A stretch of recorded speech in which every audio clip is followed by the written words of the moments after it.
What's going on, guys? Good morning. Welcome back to United View. Hope everyone is doing very well, having a good Friday morning. As always, it's another match day reload. It's the day after the night before, the morning after the night before.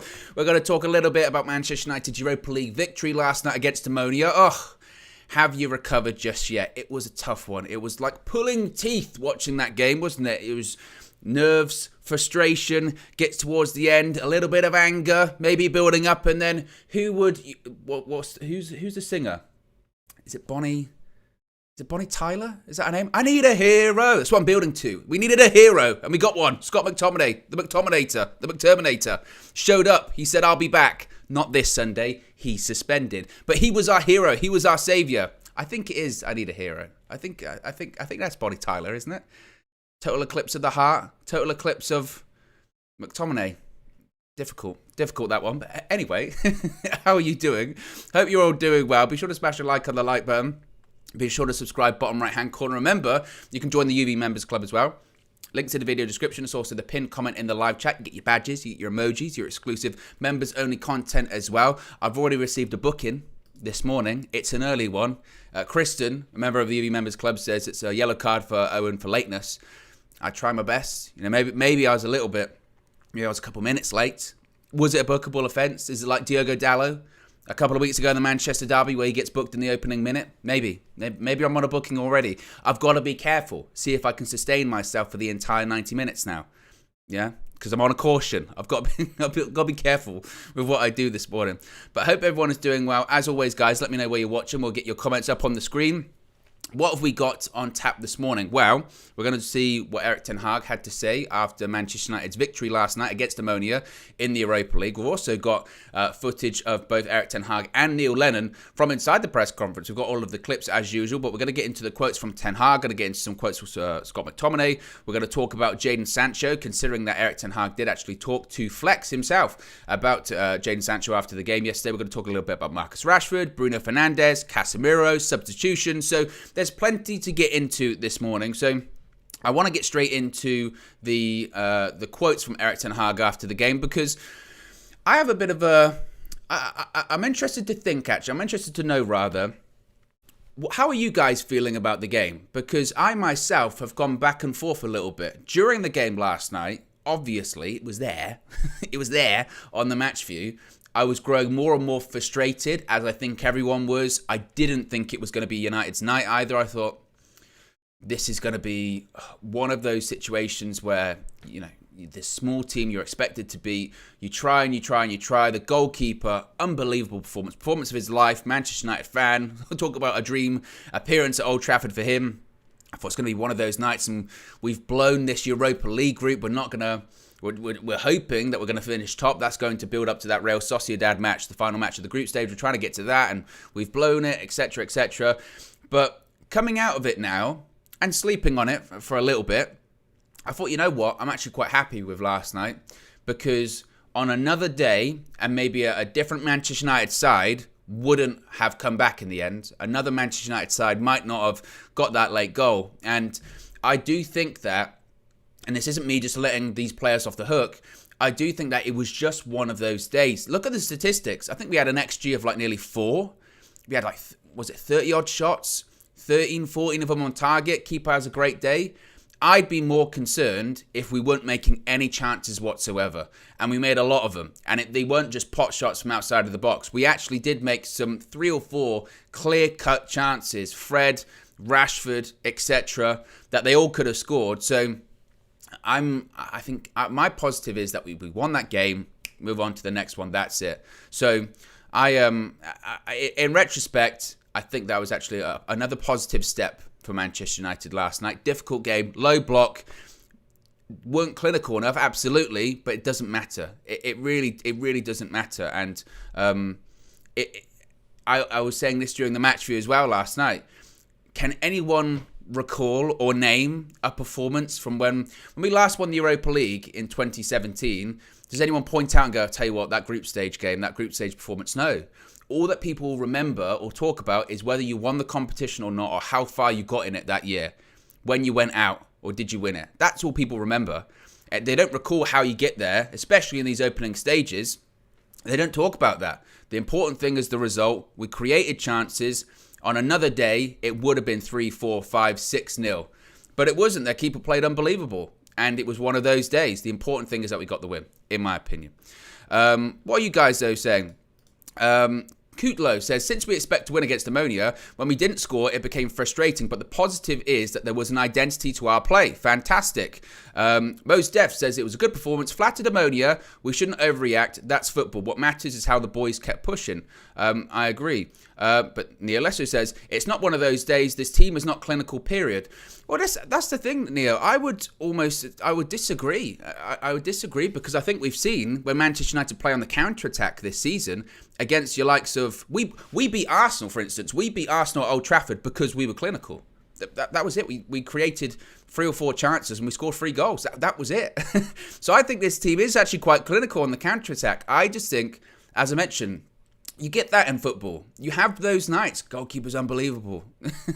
They did. For instance, when we played Middlesbrough last season at Old Trafford, and it went to the penalty shootout, that was a game we weren't clinical. There were so many games last season where we weren't clinical, or you had those kind of games and you're thinking, when are we going to get this goal? Are we going to get this goal? And as the game goes on, you don't feel confident United are going to get it. And I look at that and last night and say, well, did we play to our best of our abilities? No.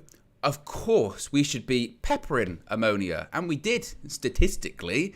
We didn't put away our chances. The keeper had a great day, but all that matters is the win, in my opinion. And if we create half that amount of chances against Newcastle, we'll be happy at the weekend. So, again, I understand the points of frustration, clearly, but I think overall, all that matters is the result, in my opinion. Now, to get to these Erik ten Hag quotes. Erik ten Hag was asked after the game, ironically enough, as I'm talking about that, he was asked, is all that matters, the victory, is all that matters the 3 points? And Ten Hag said, no, football is about scoring goals. We created so many chances, the goal was enough for the win, so we are happy with that. Now, when he was asked on whether he's worried about the missed chances, he said, quote, no, I know how football is, in every game we score, and I have the faith that we will continue. I hope we save the goals for next week. He also said, when asked if the players just kept to the process and that's why we won, he said, quote, we did, and that's why we scored. Keep patient, keep coming in the right positions, keep creating chances, don't allow the opponent to come out. So I think they did well. And to be honest, that would be my only sort of critique. Well, there's several critiques I'm going to go into this morning. But you did notice that, particularly in that last, I want to say sort of 10 minutes or so for Manchester United last night. As the game went on, and this will be a point I think that Erik ten Hag really tries to drive home, they did start to force it a lot. They did start to rush things. They did start to panic. And of course, that's only natural when it is 0-0 against a side you should be beating 4-5, 6-0, and you've created enough chances to beat them 4-5, 6-0. You do start to panic, and you do start to just start throwing balls into the box. You do start trying to get crosses into areas where people aren't really there. And I think his talking point to them after that game would be just remain as calm as possible. If you keep doing your thing, the spaces will come, the opportunity will come, and that's what happened with the winner. And, you know, it comes from, it's actually the 3 substitutes all link up. It's Eriksen, who came on, to Jadon Sancho, a little bit of technical ability, jinking past a couple of people, comes to McTominay, who just leathers it into the net. And realistically, that came from not forcing it, not putting long balls, keeping it on the ground, waiting for the spaces to open, putting the defence under pressure, getting the ball in the box in the right way, in the way that Ten Hag wants the ball to be in the box, and keeping faith in that process. And I think that you can look at it 2 ways. You can look at it as that could be mentally exhausting for some of these Manchester United players, because in an ideal world, we would have been 4-0 up at half-time, and Ten Hag would have then been able to make substitutions that save players for the weekend. That didn't happen, and some players might be a little bit leggy. Ironically, the person who scored the goal, Scott McTominay, isn't available at the weekend. He's suspended.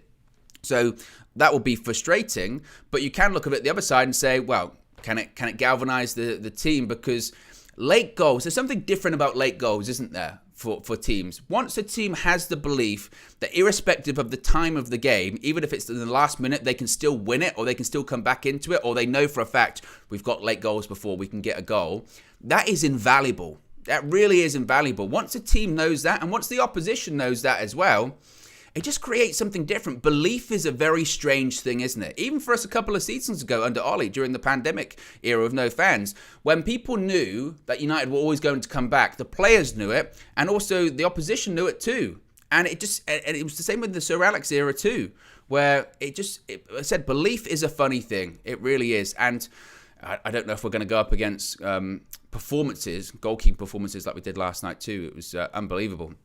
Now, Ten Hag also said the performance was well done. The only thing we were lacking was scoring goals. We created so many chances, and that isn't easy against an opponent who are really compact. We are now a couple of games where the bench had an impact. That is what I demand. We don't have 11 players, we have a squad. So I'm really happy that we can have an impact from the bench. When talking about McTominay, he said, quotes, "I'm really happy for Scott. He played really well. Now Casemiro came in, so it reduces his play time, but he came in and did fantastic." We're also going to talk about the Jadon Sancho comments, but we're going to play that clip first before we talk about Sancho.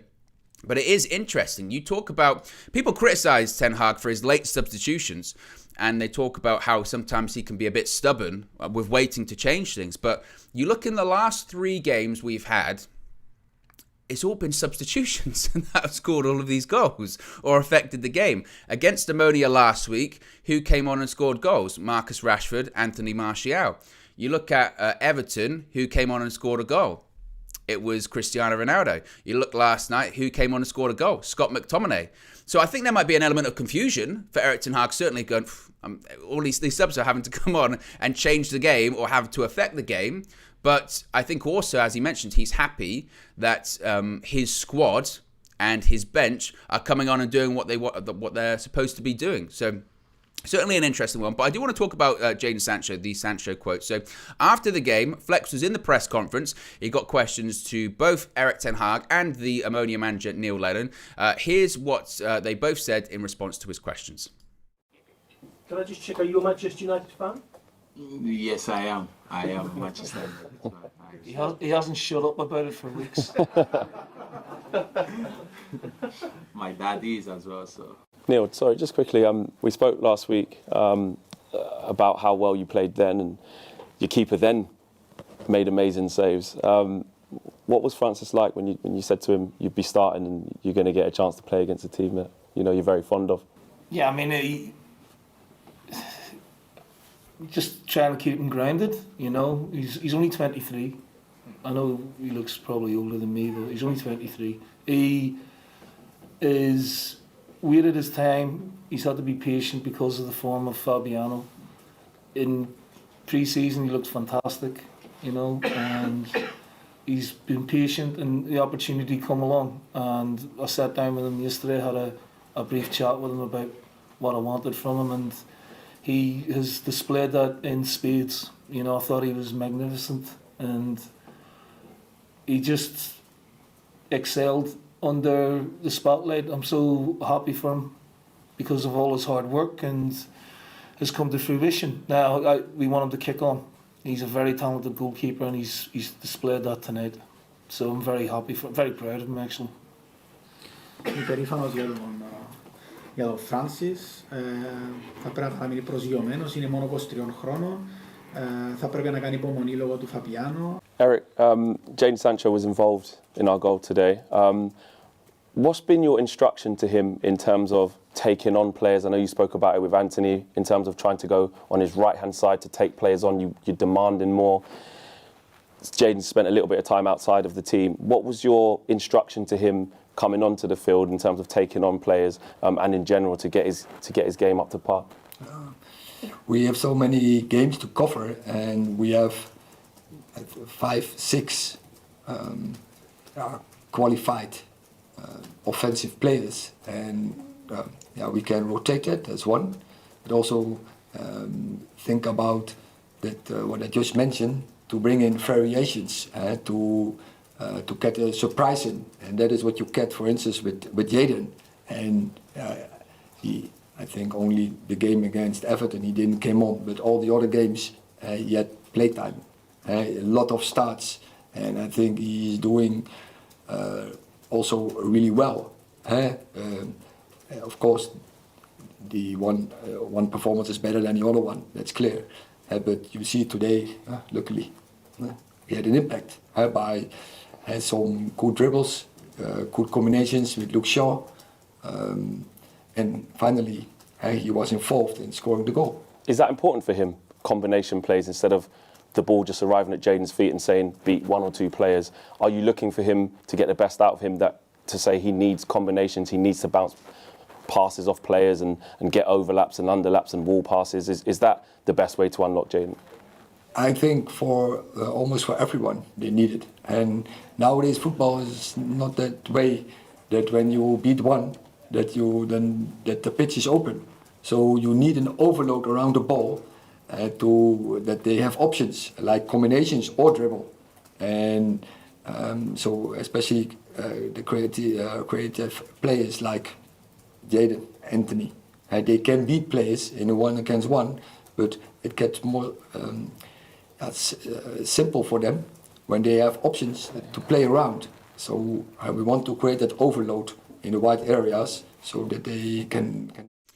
The thoughts of Erik ten Hag and Neil Lennon there, and shout out to Flex as well. And I'm not just saying this because he's my friend, but legitimately, really, really good question, particularly to Erik ten Hag after the game there. And as I've said over and over again, every time that any fan channel is in any of the press conferences, it's such a big moment, and it is such a, it really is breaking down barriers, and it really is, smashing the norm. And I think it's fantastic, like, as I always say, whether it's us, whether it's United Stand, whether it's Stretford Paddock, anyone that's involved in those press conferences or asking the manager questions or doing something different from the norm of traditional media, I think is really, really great. I think it really is. So shout out to Flex for getting that question in. And I thought it was a really good one, because what you do notice with Erik ten Hag is that he's a through and through football guy. You ask Erik ten Hag football questions, you will get football responses. He's got no time whatsoever for the sort of frilly side of football, the sort of, transfer gossip, or is this person unhappy? Are they unhappy? This person, when they came off, didn't look too pleased. Injuries. He wants to talk about tactics.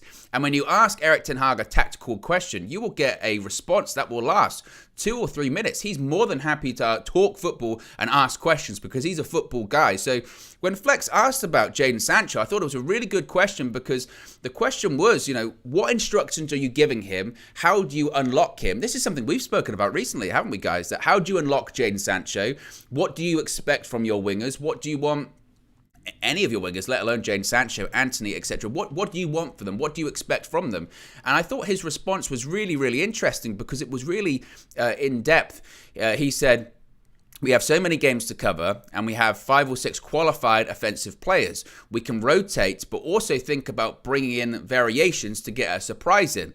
That's what you get, for instance, with Jadon Sancho. And I thought that was really interesting, by saying we've got sort of 5 or 6 wingers, but they're all not the same. They are different. And that is something we've spoken about, isn't it, recently, guys? That Jadon Sancho, in comparison to a Rashford, let's just talk about the left-hand side.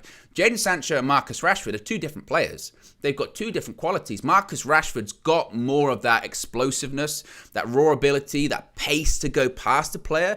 In comparison, Jadon Sancho, one of the criticisms towards him has been that he doesn't have that explosiveness. He doesn't have the pace to, when he's one-on-one with a player, just go past him, because he's got that edge, that physicality, that agility to go past him. But what he does have is that technical prowess, that ability with the ball at his feet. He's technically a better player, you would say, than a Rashford, than maybe even an Anthony as well. So as Ten Hag says, you get variations, you get differences, and you get a surprise in, which I think is his way of saying, well, sometimes the game requires a different kind of winger. Or if the fullback's been up against Marcus Rashford for the entire game, or he's been up against Anthony last night for the entire game, we need to bring on someone that can play that position, but play it a little bit different as well. And I think that's interesting that he said. Now, when it comes to him having impact, as he mentioned today, he had an impact, some good dribble, some good combinations with Luke Shaw, and he was involved in the scoring goal, which he was, going back to those substitutions. And this is when, again, it got really fascinating, because Ten Hag gave probably more of a surprising in-depth answer than one would have expected a manager to give, because this was pure tactical discussion here.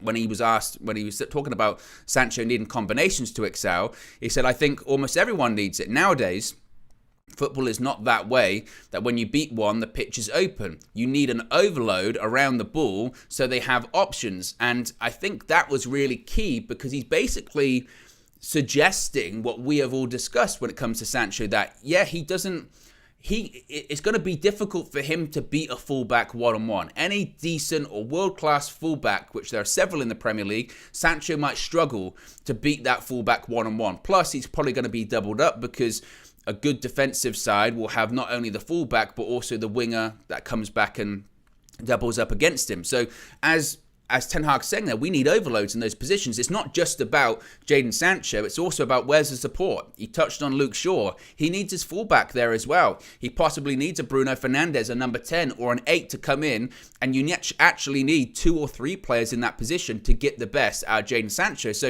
if Sancho's performing badly, that might be on himself, but it also might be on the others around him. Everyone needs to come together. It really is a team game in the eyes of Erik ten Hag.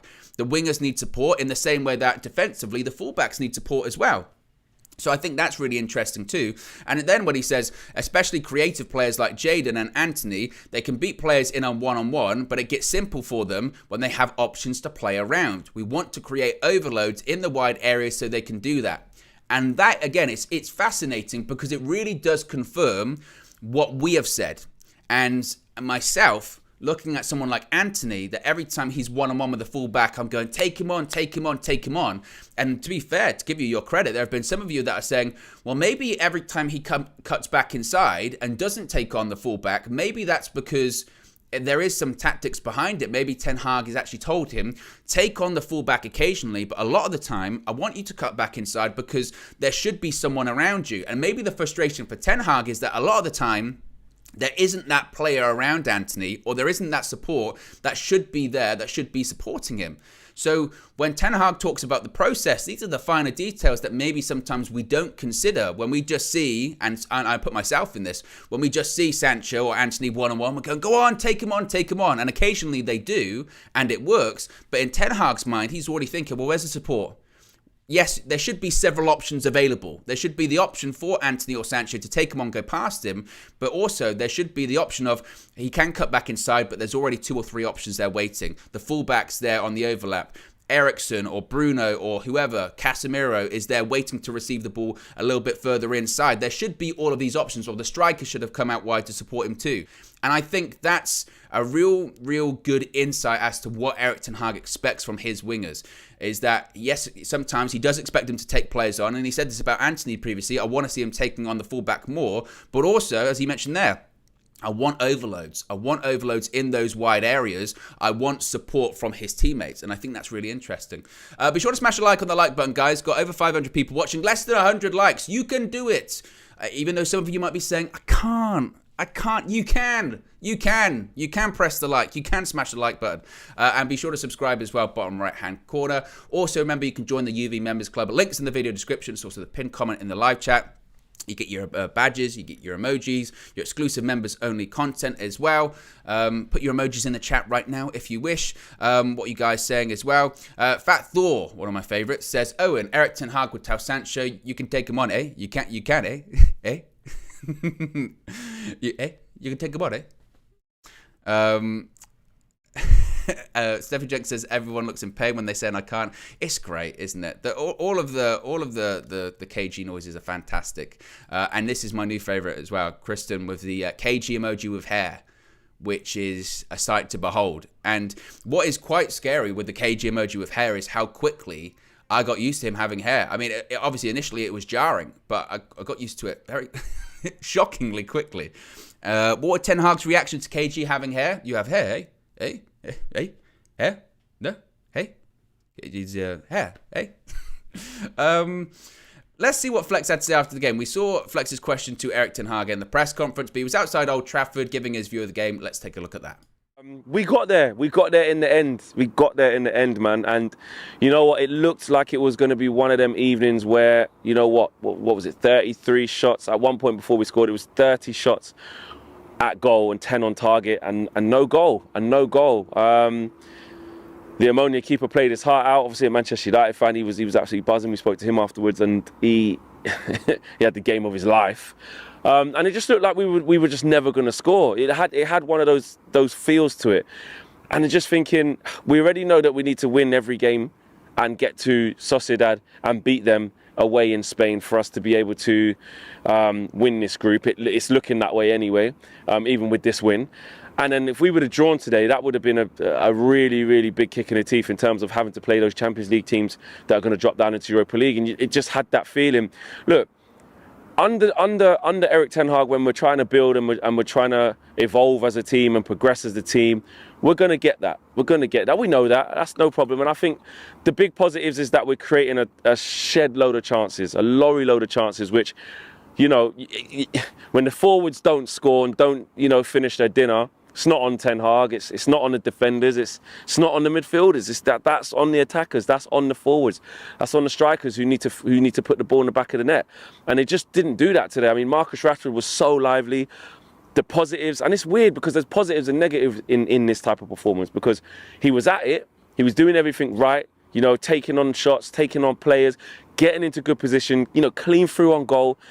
He clean through on goal, he put it wide. I thought it was a goal kick and he even gave a corner, but he just couldn't hit the back of the net.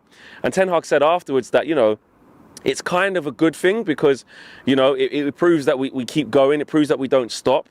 Little bit of Ten Hag time, you know, taking it out of the Fergie era, the old school Fergie time. We kept going, even when it felt like we weren't going to do it. And look, you can say, you know, we should be dispatching of, you know, ammonia with ease. That game should have been probably 4 or 5-0. Just like the first leg should have been 3 or 4-0 before we conceded before half time. And in these types of games, against these type of teams who are just hanging in there and waiting for a little counter attack or for you to make a mistake and waiting to pounce, these are the sorts of games that are banana skins, and that's why, you know, and we're not at the level yet where we can just easily just. Flex's view there outside Old Trafford after Manchester United's 1-0 victory over Ammonia last night. Let's talk about Marcus Rashford. Yes, let's talk about Rashford and his performance last night. Obviously, I'm not sure that any other player on the pitch had more shots than Marcus Rashford and more saves. I think and I'd really like to know your thoughts on Rashford's performance last night, because if you take away from how many shots were saved by that goalkeeper, and it was absolutely phenomenal, really was. Talk about the game of his life against the team that he supports. That is stuff dreams are made of. I said it's a Disney film. They'll make a Disney film about it. But with Rashford in particular, it felt like they had a running duel in that game, wasn't it? And he was just saving everything Rashford had. I thought actually he did well. As I mentioned earlier on, for me, the concern is if he wasn't making anything, if he wasn't having those chances, if he wasn't getting into those areas where he was creating stuff. I thought he looked really sharp. You have to remember, some of those saves were excellent. And should he do better on a couple of them? Of course he should. That one where it's the Antony shot and it was a real soft shot and the keeper parries it out and Rashford scuffs it into the ground and the keeper makes the excellent save. Keeper makes the great save, but you've given him the opportunity to make that save. Okay, but some other saves, that one where it was a short corner to Rashford and nobody was picking him up, he whips it, it's nearly top corner, keeper tips it over the bar. There was one, keeper was one-on-one, he makes a good save. Now you could say, oh, that's called being wasteful, Rashford wasn't clinical. But I really do think, as I mentioned earlier on, I look at that game last night and just say, well, on another day, he would have got a hat trick. On another day, United would have won that game 3 or 4-0. And yeah, it wasn't clinical. Yeah, it was one of those days. And of course, this is a lot easier, by the way, guys. I'm not naive to sit here and say this. It's a lot easier to say this when you have won the game anyway. Had it been a 0-0, had it been basically we're not going to get that top spot in the group, then obviously the tone would be a lot different this morning probably. And it would have been, man, we were so wasteful. Rashford's got to score those goals. And it is easier to say when you've won the game. But I didn't come out of that game being really concerned about Rashford once again. I looked at it and said, actually, there's a guy that is still confident. There is a guy that was creating chances. There is a guy that looked sharp. I did think as the game went on, you could tell in his head that confidence was dipping a little bit because he, like a lot of people in that side, started to think, it's not our day. It's not going to be the day that I get this goal. It's not going to be the day that we're going to get the goal. The keeper's on unbelievable form and maybe it's just not meant to be today. And maybe again you can put that down to that intangible belief that we're talking about earlier, whereby you've just got to keep going, you've just got to keep believing in the process, you've got to still believe that you're still going to get that goal, even though it hasn't gone in for you earlier on in the game. However many times you've done it, eventually it will. And maybe that's why someone like McTominay did get the goal, because it wasn't a player that had been on the pitch the entire 90 minutes or 70 odd minutes and wasn't actually bogged down by that feeling of it's not my day. I don't know what I can do to beat this keeper.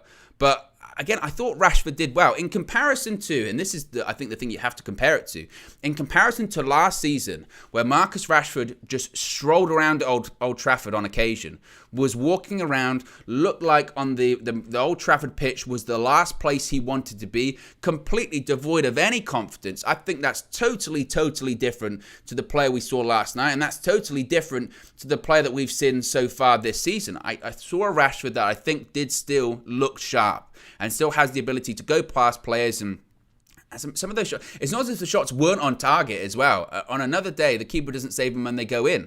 So I'm not concerned about Rashford at all, really, out of last night. Yes, on another, you would say, be a bit more clinical. Yes, you would say, put those chances away, particularly the one where he scuffs it into the ground. But I'd be much more concerned about him if he wasn't affecting the game at all. And he affected the game quite a lot. So again, I'm not concerned about him. Was it frustrating that he didn't put those chances away? Of course. And it would have been so much better for him if he had, because he's getting a bit of bad luck, I would suppose, because you look at the game at Everton at the weekend, VAR rules that out, disgraceful decision. And last night he could have had 2 or 3 goals, and we could have been coming out of the last 2 games where he'd have 4 goals. And maybe, and the important thing for him, I suppose, coming out of that is, I'm still getting in those areas. It's just a bit of bad luck. The positive thing is I'm still affecting the game and I still look sharp. And I still do think Rashford looks sharp. So I expect him to start on Sunday against Newcastle, and I expect him to be just as effective. So again, he can't miss those kind of chances against Newcastle. But as long as he's getting in those areas, then I'm happy with that too. Let's see what Mina had to say. We're going to see what Mina had to say after the game. I spoke to her on UVHQ, and then we're going to have a bit of a Bruno conversation. I think we've got to talk about Bruno. But first, here's what Mina had to say at UVHQ. I'm happy. If you guys can't tell, I'm happy. What can I say? It's 3 points. Like, it don't matter how you get it. Even if it was an own goal in the last 10 seconds, I would have been jumping up and down, because it's 3 points. We need all the points we can get in this group stage run. This game, we could have had a lot more goals. Like, I didn't anticipate. I said to you lot in the stream, if we didn't score in the first 70 minutes, what makes us think we're going to score in the last 20? And then we scored in the last 5. So that says it all. Scott McTominay, I didn't think he was going to be the one to come on and be the super sub, but he was. 3 points. I'm happy with it. It should have been like a lot more. Watching that game, 33 chances, 34 chances, 14 on target. We had nearly 79% possession. We had double-digit corners. It should have been 3-0, 4-0 at the most. Is it just one of those games, though? Is it one that you can be critical, you can look at some of the negatives, but is it sometimes just one of those games where keeper was unbelievable for them today, and ultimately we got the win, and that's all that matters? Yeah, ultimately we got the win. Credit firstly to the keeper, because I can't sit here and be like, we were poor, because we weren't the worst. Like, I've seen us play worse football. I've seen us against Real Sociedad. I've seen us, against Brentford. I've seen us against Brighton. This was not the worst performance. The keeper, firstly, had a man of the match performance. He came to Old Trafford and said, yeah, I need a move to the UK, so I'm putting on a show at the Theatre of Dreams, and that's exactly what he did. Some of it was great saves. Some of it was poor finishes. Anthony should have finished one of his chances that he had in the opening minutes of the second half. Rashford had a chance. It was Ronaldo to Bruno, and then Bruno played a through ball and he just hit it straight at the keeper. Fred had a chance. Fred actually had 2 chances. He had an open header, unmarked, and then he had basically a clear-cut shot on goal. So it's one of those chances where any other day it could go. The game could go either way. The ammonia wasn't a threat to us. It seemed like we had everything covered, what they were throwing at us, although it was the bare minimum. They were throwing things it's not like they were throwing like the kitchen sink or anything. They were literally throwing maybe a spoon and a fork. That's it. And we had it under control. Cutlery. Yeah, light cutlery. We had it under control. I think it's one of those games where their player Bruno, if he had squared it, the game just is different. It's literally that one chance that just changes the whole game. But it's 3 points. Like, I'm not going to sit here and talk about the negatives. We're going to see games like this. It's a learning. The thoughts of Mina there from UVHQ after United's victory last night. What are you guys saying in the chat as well? Nicholas here, this is an interesting one. Nicholas says, the plus side is we're getting experience against low block teams. With the way we are going to play under Erik ten Hag, counter-attacking football will slowly be phased out. Well, I think it's a good point, Nicholas. I mentioned before that, yes, in those big games against those big teams, Arsenal, Liverpool, City didn't work out. But we've got those big games coming up. Spurs, I don't think we'll play counter-attacking against Spurs because Spurs are the king of it. But certainly Chelsea as well. Potter ball, going up against Graham Potter again. Oh, I forgot about that. We can't play counter-attacking football all the time. There are going to be those games like last night where we're going to play a team that is going to sit back, particularly at Old Trafford. And there are going to be games like that where we have to stick to the game plan, stay patient, take your chances early, don't allow the team to get in the game. But in the event that does happen, remain calm, remain composed, stick to the plan, and eventually wait for that goal to come. And I think last night will be a good learning lesson about that. But I do want to ask this question. I'm just about to put the poll in the chat now. Should Bruno be benched for Newcastle, against Newcastle? Because what I saw, certainly last night, I don't know what you guys think or have seen on social media, I think the player that maybe got the most criticism and scrutiny in the last night was probably Bruno Fernandes. Now, Bruno Fernandes, when he plays anyway, he plays like this in the first minute, and he's even worse in the 90th minute, is that, and this was a problem last season, is that he always plays like it's the 85th minute. He always plays like it's the, what's the NBA analogy? It's the last buzz, it's the final buzzer, and he's going for that three-pointer. Not a clue about basketball. I don't even know why I went to that analogy. But he can always force it. He can always be wasteful, and he's always trying to find the 1% pass as opposed to playing the percentages. He always plays like he's in a rush, and he can be wasteful because of that. So when you're trying to remain patient, when you're trying to remain composed, he's kind of like the last person you need in that position, because it was very obvious as the game went on last night, he became more and more and more and more erratic, in my opinion, in that he was then getting more wasteful. He was becoming, forcing things more. Now, I've seen some people say that, well, actually, he still created chances last night. I think he maybe made more chances than anyone else on the pitch, and I suppose that's what he's going to do. But it's a curious one, because I don't think Bruno Fernandes is going to be benched against Newcastle, because one, Harry Maguire might be the club captain, but for all intents and purposes, Bruno Fernandes is the Manchester United captain at the moment. Doesn't make him undroppable. He got taken off against ammonia last week, and Martial came on, actually, and Martial was put out wide, and you had, what did you have on the pitch at the same time? It was Ronaldo, Martial, Rashford and Sancho. I think they were all on the pitch at the same time. And it was actually Mina who was saying that maybe we do see in the future Jadon Sancho playing that 10 role. Maybe we see someone like him that is a bit more patient as opposed to Bruno Fernandes. Again, I don't think he'll get dropped against Newcastle. I can understand why people were frustrated with him last night. I can understand why people were annoyed, because, again, at a time in the game where you're screaming at United, just remain calm, don't force it, that's his game. His game is forcing it. His game is not being that calm passer of the ball. His game is trying to find that difficult pass, trying to put the ball into a box in an area that nobody has seen. But at a time where you are facing a low block, you have to remain patient. You have to wait for space to open up. And sometimes he doesn't do that. But it's a difficult one, because at the same time, you keep him on the pitch because he can pull something out of nothing. He can get a goal out of nothing. So it is tough. And I think that's when you do need that option. I think if we had a credible number 10 option on the bench, that was their position, maybe Bruno would have come off last night. I think that would have been a real possibility. But who would that have been? I think at this point, Erik ten Hag has shown he doesn't really want to play Christian Eriksen as a 10 anymore. He prefers to play him as an 8. He prefers to have him a little bit deeper. He prefers him to be dictating the game or finding those passes, finding those pockets from deeper on in the pitch, which I think he affects the game more positively for us. So I don't think even Ten Hag really looks at Eriksen as that 10 anymore. You could argue that's where maybe you would have Donny, but Donny isn't available. He's injured, and historically, I know Ten Hag's only been here for a short period of time, but I'm not even sure that Ten Hag would bring on Donny for Bruno anyway.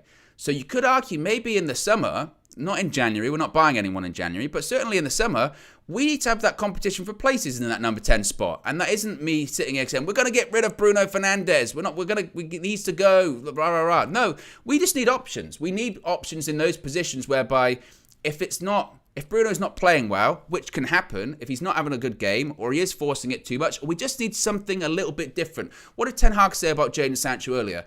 We need variations in those positions. Players that play the same position, but they're different players from each other. They're variations on that position. You need then a number 10 that is a bit more delicate, shall we say. You need a number 10 that is going to keep it on the ground, and when he gets to the edge of the box, not just try and find a pass that isn't there, not overhit it. You need someone that might be a little bit more nuanced in that role, and we don't really have that.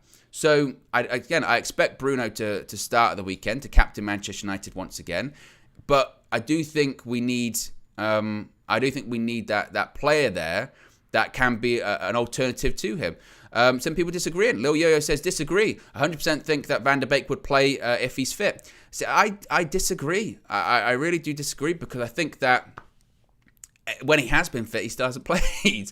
There is no evidence to say that, you know, 3 managers have come to the same conclusion about Donny at this point. And yeah, it's unfortunate, because maybe he would have been involved last night, but there's no evidence to say that when he has been fit, he hasn't been involved either. I think the manager's made his mind up on him. I really do. What's the poll saying already? Poll just came in the chat about 5 minutes ago. Should Bruno be benched against Newcastle? 48% say yes, 52% say no, which is quite close actually. In addition though, I think there's 2 different questions, isn't there? Should Bruno be benched against Newcastle, and will he be benched against Newcastle? If you ask the question, will he be benched? The answer is no. Should he be benched? It's a bit more of a debatable point. I mean, it's essentially 50-50 now. It's 49-51. And it's interesting, because again, he can be very frustrating, especially on nights like last night. So let us know your thoughts in the live chat about Bruno Fernandes, because it's a real big discussion point, I think. Got over 600 people watching, still less than 200 likes. We can do better. What we like to do in these match day reloads, rewinds, reviews, which name do you think's the best, is we like to get the likes up, because it's just you and I in this together. So if you haven't already, smash a like on the like button. Be sure to subscribe as well, bottom right-hand corner too. Remember, you can join the UV Members Club, and you can get your badges, your emojis, and your exclusive members-only content as well. Now, what did Faz have to say after the game? Who wants to hear what Faz had to say? Now, Flex spoke to Faz outside Old Trafford, and I'll leave his words, and then I'll comment on them first. Here's what Faz had to say. Ten Hag time? Ten Hag time? That's the new thing now. Yeah. Is that a thing? He's taking it from Fergie? Yeah, Get extra time in there? I'm happy with the 5 minutes added on, man. You could see the crowd, it started, 5 minutes, let's have it. And God, we needed them 5 minutes, but overall, it was very happy with that game, man. Overall, in terms of a lot of positives. People can go and look at all the negatives, but you know what I saw Man United make so many chances. 33. Wow. That is a positive for me. Yes, it's a process. We're going to go up and down like this. There's going to be games where we're looking really good, games where we're not looking good. Yes, it's ammonia, I understand. But I am also one of the individuals who like to respect teams in Europe. I like to give them respect. Because this is why. Yeah. We played them twice and we've gone to the edge on both, even though we've dominated both. Yep. These teams, they have certain players at times who come and put a 10 out of 10 performance, being that keeper. He just said, you know what, tonight's my night, and he was doing everything correct that he could. He put all on the line until Scott obviously found that goal. But I'm happy with the resilience of the boys. Is that the important thing there, Faz? Because obviously, especially after the first game out there last week in Cyprus, we kind of knew what there was about, counter-attack. So you're saying don't make mistakes, we should clean up tonight. People were saying couple goals for Ronaldo, all go home. But the fact that it was just that was missing, like just the finishing touches. Yep. Is that it's a negative, but also there's a positive there because they just kept going to eventually beat down the door, or is it concerning? Not concerning because we have a secret weapon called Martial. Apparently, when he comes back, he comes back. Why have you made it about Martial? What do you mean? It's not about Martial, but I'm just saying he's a secret weapon. No, when he comes back, those chances. Oh, right. Yeah, Okay. I take it back. I thought you was just trying to just. No. I'm just saying. Look, I know Martial FC and me are having war right now, but because you apologised to them the other day when he came on this fixture last week. Yeah, you said, "Oh, I'm in the mud. What a goal, Martial!" Then you took it back against Everton, and then So you'll see that more throughout the season when we going back. Faz is an agile guy, man, because I don't know how he managed to shoehorn in the Martial bit into that. He's an agile guy, you know. It's Anthony Martial is our savior, apparently. Faz and Martial are going like this at the moment. Even when he doesn't play. Nevertheless, let's talk a bit about Casemiro. I thought Casemiro, again, did well last night. I don't think he was as good as he was against Everton, but largely his job is to realistically win the ball back and then carry it forward somewhat or pass it off to a creative player. And the game wasn't really there for that last night. So it's difficult to judge Casemiro. Of course, he came off for Scott McTominay. McTominay came on and got the goal. Now, McTominay suspended anyway, so it's not a case of, he scored, so he's going to start at the weekend. Casemiro will start. But I think he's looked composed. I think he actually managed the ball better as well. I think also the big point that some people have been saying, haven't they, about Casemiro so far in his Manchester United career is that he's been somewhat sloppy on the ball and that his retention of the ball hasn't been great, or he's maybe spent a little bit too much time on the ball, which has led to him being dispossessed.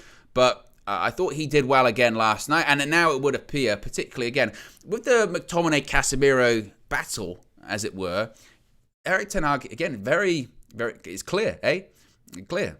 Is that he was just sort of waiting almost. Not waiting is maybe not the right word, but he was... Once we lost with McTominay in the side, that's when Casemiro was going to come in. Ten Hag's got all of these philosophies and principles, one of which is he doesn't like to change a winning side. So once we lost against Manchester City, it became very easy for Casemiro to come in. And again, last night, I thought he did well. And we are starting to see now that Casemiro is really ahead in that position ahead of McTominay. It'll be interesting to see when McTominay isn't suspended, now that he got that goal, will that change? That's going to be quite curious. And it's going to be interesting to see, do we have a starting 11 that can play both? Some people would say, no, and that's way too defensive. But in reality, and this kind of goes back to the Bruno discussion too, do we have to? Do we have to play with a number 10, realistically? Can we just not play a 4-3-3, 2 8s and a 6 instead? Can we play Eriksen, Casemiro and McTominay? Can we have a sort of a tighter, more compact three as opposed to having a 4-2-3-1? Do we need to have that? Can we pose something a bit different? Especially in those bigger games, especially against a Man City, especially against, away from home, when we go to the Emirates, when we go to Anfield, when we go to Stamford Bridge, perhaps in those games, we might have to sacrifice having a number 10 and have 2 8s and a 6 in midfield. And propose teams something a little bit different. So I'm not necessarily sure it's completely either or when it comes to Casemiro and Scott McTominay. Casemiro lined up with Fred last night, missed a massive chance. I didn't think he did particularly well. I'm still yet to see, and I think it was the first time Fred and Casemiro started together last night, so it's tough to see and really comment on it. But remember that weird discussion point of Casemiro's going to unlock Fred? Well, I think he might be locked still a little bit. They might not have found that key. But Casemiro I thought did okay last night. And let me know what you think. Do we always need to have a number 10 going forward? Are there going to be games where we need 2 8s and a 6? Are there going to be games where we need Casemiro, McTominay and Christian Eriksen in that midfield three? Chris says, Owen, that will mean we're playing two 6s and not 2 8s. I somewhat disagree. I disagree because in reality, I mean, Casemiro, I don't think you can describe Casemiro as a defensive midfielder. I think we've seen that. It's actually surprised me a little bit of how what Casemiro does offer going forward, particularly against Everton. Casemiro had a shot from far out. That's not necessarily attacking last night. But against Everton, he was making late runs into the box. He was making forward passes. He got an assist to Cristiano Ronaldo. But again, that header that he should have scored, it's a run that you would expect an 8 to do. And McTominay, is McTominay a 6? I would see him more as a box-to-box midfielder, to be honest with you. And again, I don't see that as 2 6s and 1 8. I see it as 2 8s and a 6 in my opinion. Nicholas says, why not give the young ones a chance, someone like Iqbal in our midfield, or is that too early? I just think Ten Hag and Ten Hag's kind of, he had those players in pre-season, but I think if he was going to give those players as an Iqbal an opportunity, he would have in those games against the likes of Ammonia. And I think he was almost proven right not to, in the sense of they were difficult games, and he's still not sure which players he can and can't trust, in my opinion. So I think it has to be the right game. Maybe we might see it in the League Cup, but even in the League Cup, where we've got Aston Villa, they're all tough. They're all really tough games. So we don't really know who we're playing in the third round of the FA Cup, I guess, soon. But we'll wait and see when it comes to that. Let's see what Paolo had to say. Paolo made his UVHQ debut. Shout out Paolo last night on the Match View. Be sure to check him out on social media too. But here's what he had to say when I chatted to him after the game.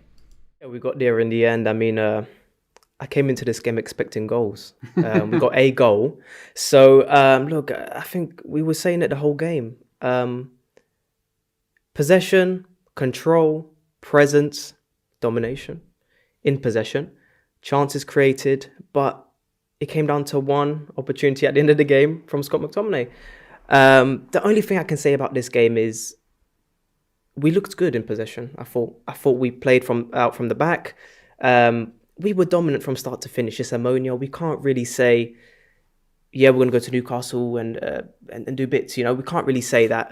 What we can say is that we're playing more under Ten Hag's style of football. That's what he wants to see. And look, yeah, he would have been disappointed with us not scoring more goals, but he's probably proud of the way we played in terms of, you know, he wanted possession style football. That's what he wanted, and we got it today, but we weren't clinical in front of goal. No, we weren't clinical. Obviously, we had, how many shots is it? 34, something like that. 13, 14 on target, ridiculous numbers. Is the positive that despite not being clinical, we get the victory late on. That shows character, whereas in the past, you could argue Manchester United, a thing you would associate with them is having no character. No, absolutely. I mean, look at last season. I mean, we went behind and in the Champions League, Atalanta, we look at Villarreal. Those are games we struggled to get back into the game. But we also saw games like Man City and Liverpool and Leicester and Watford where we absolutely bottled it. And yeah, this game, it took courage. It took a strong mental part of the game. And that's what we saw from the players today. We saw players like Rashford stand out. I was quite surprised that we kind of saw the opposite of Ronaldo today in comparison to last week. We saw a lot of missing chances. We saw a lot of him in the game last week. But today, he didn't get as many falling for him. Rashford stood out a lot to me. I thought he was very good in the first half. The thoughts of Paolo there at UVHQ. Shout out Paolo for making his UVHQ debut last night. Here's a chat from Gaza. Says, I've got no problem benching Bruno, but at the moment, I don't see who replaces him. Maybe Eriksen, but we haven't really seen him there this season, and he doesn't really match the work rate of Bruno. Change of system. And I think that kind of touches on my discussion point previously, Gaza, is that I think if there was a viable option that Ten Hag had, that maybe Bruno would be on the bench against Newcastle, or Bruno would have been brought off last night. But there really isn't. And, you know, Donny's not available. I know people can say whatever. We spoke about Donny. But Eriksen, Ten Hag clearly prefers him in that sort of deeper role. So I do think we need maybe better options. I agree with what Mina was saying on the Match View, that maybe Jadon Sancho's a bit of a competitor there. But again, does that leave us somewhat lighter on the wider positions? You could argue no, because you've got Rashford on the left, a backup to him. Why can't it be Garnacho? On the right-hand side, you've got Anthony, and then you've got Anthony Elanga. You could argue in those two cases, but the drop-off could be quite high if those players aren't playing well, aren't available. But Sancho, why can't Sancho be a number 10? Why can't Sancho play behind the striker and offer something a little bit different to Ten Hag's point, variation behind the striker? A little bit more technical, but actually a little bit more, you know, dynamism than maybe Bruno Fernandes has. Ultimately, again, Bruno's going to start at the weekend, and possibly he might get assist or a goal, so it doesn't really matter. But I do think that we just need, particularly in that era, we just need more options. But that will come, I guess, with more transfer windows, I suppose. I mean, speaking of rotation as well, you look at someone, I think, like Diogo Dalot, who did okay last night. But I am starting to get a little bit concerned about him because the schedule of games that he's had so far it's just not sustainable. He cannot play. He will play. He played last night. He'll play against Newcastle 90 minutes. He'll play against Spurs 90 minutes most likely. And he'll play against Chelsea 90 minutes. And it's a credit to him for his condition and his stamina, but that isn't sustainable. Now, Wan-Bissaka, of course, is not available, so the options are somewhat limited there. I know Ten Hag said in this press conference, well, Lindelof and Malacia can do it. I don't want to see Victor Lindelof at right back. I thought he did okay at centre back last night. Of course, I think Varane will come back in on Sunday too. But even when you're going to put possibly Malacia out to right back, then you're talking about, left-footed players playing at right back. It just becomes challenging. So I still think, I really do think there's a discussion point about bringing Ethan Laird back. I know that obviously, probably for his development, it's better that he be playing consistent games at QPR at Loftus Road. But I think if he was in the squad right now, honestly, I think Ethan Laird would actually get more game time than we think. Maybe last night he would have started that game. And maybe Dalot would play all the Premier League games because, especially for a fullback, a modern-day fullback, the demands that are on that player, not only defensively, but as Ten Hag said, they've got to be supporting their attacking teammate on that side of the pitch. They've got to have overloads in those areas. And I look at Dalot and I say it's a credit to him and a credit to his physical condition, but it's not sustainable. And we really do need that support in the right-back areas because... do we want to have a game where Victor Lindelof's at right back? We saw that against Atletico, the Wanda Metropolitano last season, and he really struggled there. And he's not the Premier League modern day right back. He's someone that you play there just because he can maybe do a job for you. But we need that support in that area.